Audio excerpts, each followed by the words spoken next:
칭의는 우리가 하나님께 의롭다고 여김을 받는 것을 말하고 있습니다. 법정에서 재판관이 죄 지은 사람에게 죄가 없다고 선언하는 그런 법정 용어에서 사용된 것입니다. 모든 사람은 한 사람 아담의 죄로 말미암아 사망을 벗어날 수 없는 존재가 되었습니다. 그 죽음의 문제를 스스로 해결할 수 없게 되었습니다. 하나님은 이런 우리를 위해 한 분 예수 그리스도를 통한 그 은혜로 말미암아 우리를 죄 없다고 선언하신 것입니다. 의롭다고 여겨진 우리가 바로 예수 그리스도를 통해서 하나님과의 화목을 회복하게 된 것입니다. 이것은 예수님으로 말미암아 우리 사이에 화평이 이루어진 것을 의미합니다. 예수 그리스도를 통해 그 은혜를 우리가 의롭게 그리고 하나님과의 관계에서 화목되게 누릴 수 있게 되었다는 것입니다. 그리고 영생에까지 우리가 나아가게 됐다는 것입니다. 하나님과 사람은 그 관계가 한 사람 아담의 타락으로 인해 깨지고 단절되게 되었습니다. 그리하여서 그리스도께서 죽으심을 통해 다시 한번 우리의 하나님과의 그 관계가 화목으로 다시 회복되어졌습니다. 예수 그리스도의 죽으심은 온 세상을 위한 것이었으며 구원과 화해와 모든 믿는 자들을 위한 하나님께 나아가는 그 하나님의 화목제물로서 우리에게 역사하고 있다는 것이었습니다. 본문 18절 말씀입니다. 그런즉 한 범죄로 많은 사람이 정죄에 이른 것 같이 한 의로운 행위로 말미암아 많은 사람이 의롭다 하심을 받아 생명에 이르렀느니라. 한 사람이 순종하지 아니함으로 많은 사람이 죄인 된 것 같이 한 사람이 순종하심으로 많은 사람이 의인이 되리라. 하나님께서는 이처럼 예수 그리스도의 그 십자가 사역을 통해서 사람뿐 아니라 우리 예수 그리스도를 구주로 믿는 사람이 만물과도 하나님과 화목하게 만드는 그 중보자 역할을 우리에게 맡기셨다는 것입니다. 그리하여서 우리가 그 역할을 이 세상을 살 동안에도 충만하게 행할 수 있다고 하는 것입니다. 골로새서 1장 20절 말씀입니다. 그의 십자가의 피로 화평을 이루사 만물 곧 땅에 있는 것들이나 하늘에 있는 것들이나 그로 말미암아 자기와 화목되게 하심을 기뻐하심이라. 그리스도를 믿는 그 믿음을 통해 하나님과 화목된 사람은 그리스도의 대언자가 되어서 그리고 그리스도의 제자가 되어서 화목의 사역을 담당하게 되었다는 것입니다. 고린도후서 5장 20절 말씀입니다. 그러므로 우리가 그리스도를 대신하여 사신이 되어 하나님이 우리를 통하여 너희를 권면하신 것 같이 그리스도를 대신하여 간청하노니 너희는 하나님과 화목하라. 하나님과의 화목을 다른 사람들에게 권면하고 그렇게 살아갈 수 있다는 이야기입니다. 과거 구약에서는 희생 제사를 통해 하나님께 가까이 갈 수 있고 하나님과의 친밀한 관계를 회복할 수 있었습니다. 그러나 이러한 희생 제사가 없어진 사건이 바로 예수님의 십자가 사건입니다. 예수님께서 십자가에서 단 한 번 영원한 희생 제물로 자신의 몸을 바치셨습니다. 이 사건으로 하나님의 그 죄값은 사망이라는 그 하나님의 공의가 만족되었고 우리 인류는 그 죄에서 벗어나게 되어 하나님과 인간의 관계가 화목하게 다시 회복되었다고 하는 것입니다. 하지만 세상은 이 사실을 너무나도 잘 모를 때가 많습니다. 많은 사람들이 이 죽음에 대해서 예수님의 십자가 그 사건으로 우리가 구원을 받았고 우리가 하나님과의 관계가 화목되었다. 그리하여서 이 땅을 살아갈 때 그 하나님과의 화목을 나와 내 이웃뿐만 아니라 이 세상 만물 가운데에서도 하나님과의 그 화목의 중보자의 역할을 살아갈 수 있다는 것을 너무나도 모를 때가 많다는 것입니다.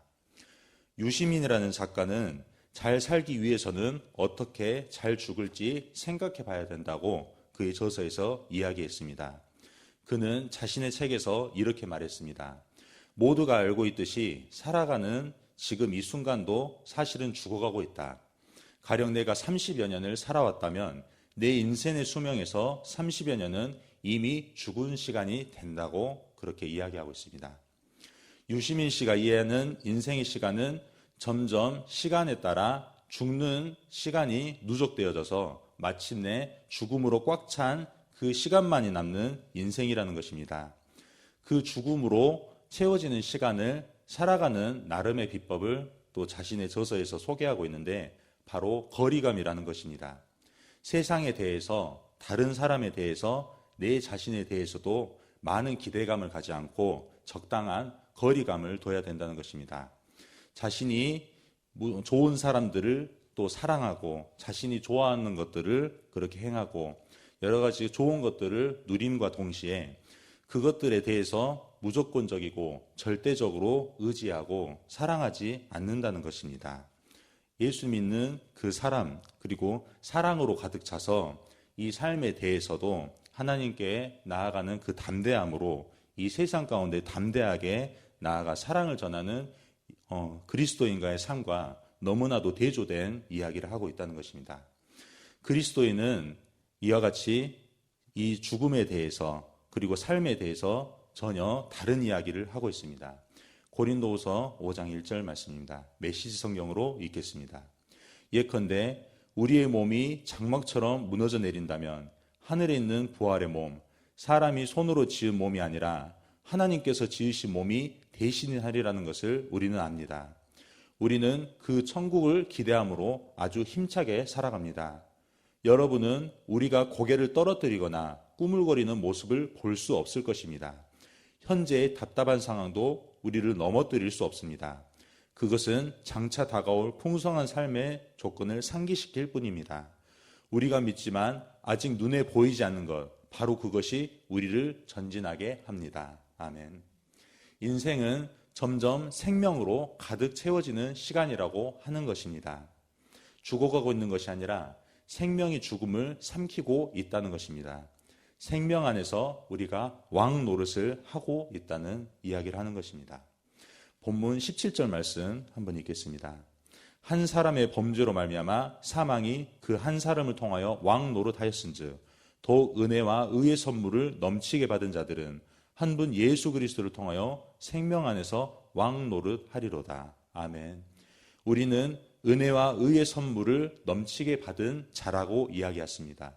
그래서 그 은혜와 의의 선물을 넘치게 받은 자가 살아가야 될 현실, 그리고 살아가는 방법은 생명 안에서 왕 노릇하며 살아야 된다는 것입니다. 여전히 우리의 미래 가운데 생명 안에서 왕 노릇하며 살아가는 삶이 펼쳐진다는 것입니다. 우리가 받은 은혜와 의의 선물이라는 게 과연 무엇일까요?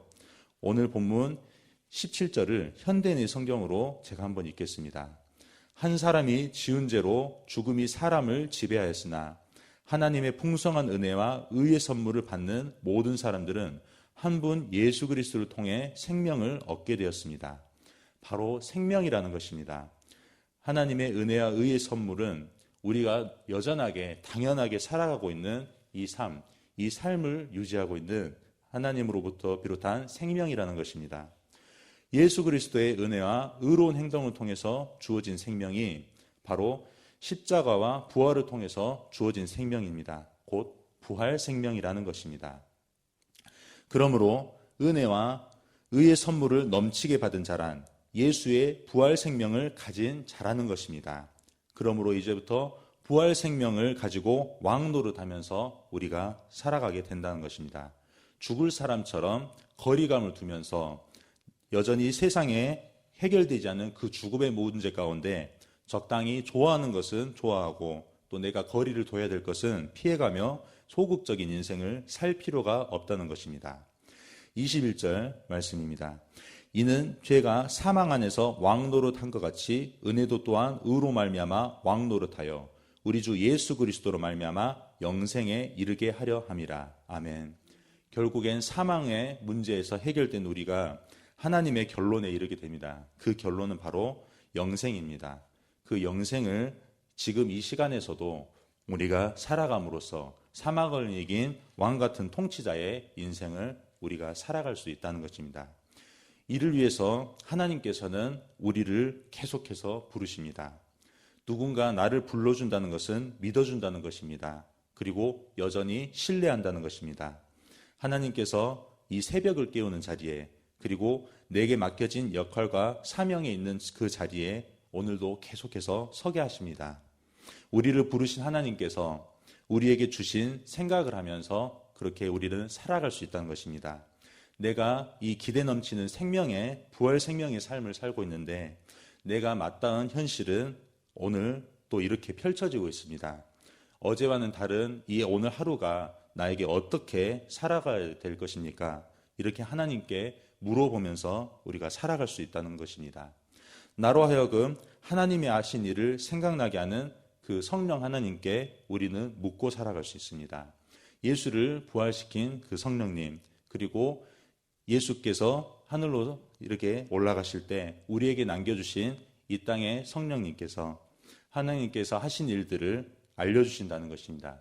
그 은혜를 우리가 사모하면서 살아갈 수 있다는 것입니다. 오늘 이 하루를 다스리고 통치하는 왕 같은 삶을 주님과 함께 살아가시기를 주님의 이름으로 축원합니다. 아멘. 우리 함께 기도하시겠습니다.